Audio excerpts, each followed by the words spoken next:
ओम शांति। आइए रिवाइज करते हैं 26 मई 1969 की अव्यक्त मुरली का पार्ट 2। जैसे कि कल हमने सुना, हमारा निश्चय सिर्फ बाबा में है या उनके फरमानों में भी है।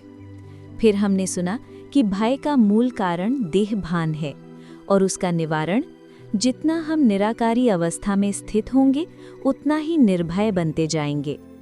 आज बाबा ने हम बच्चों को सावधानी देते हुए कहा, केवल स्थूल संग दोष से ही नहीं बल्कि सूक्ष्म आकर्षणों से भी बचना है।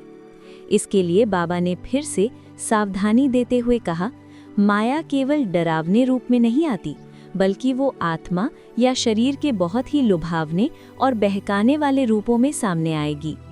बाबा ने कहा, माया के इस रूप से बचने के लिए अपनी मनसा यानी मन की पवित्रता और वाचा यानी बोल पर पूर्ण नियंत्रण रखना। यदि ईश्वरीय स्नेह भरपूर है तो बाहर का कोई भी स्नेह आकर्षित नहीं करेगा। फिर बाबा बोले, कई बच्चे मेहनत तो बहुत करते हैं लेकिन परख न होने के कारण फेल हो जाते हैं। अर्थात परीक्षा में पास होने का पहला कदम उसे पहचानना है। अक्सर हम विघ्न को पहचान नहीं पाते और उसे साधारण परिस्थिति या किसी व्यक्ति का दोष समझ लेते हैं। बाबा ने माया के इस रूप को परखने की युक्ति सुनाई। बाबा बोले, परखने की शक्ति तब आती है जब बुद्धि एकाग्र और स्वच्छ हो। आपको ये परखना है कि ये विघ्न किस रूप में आया है, स्वभाव, संबंध या माया।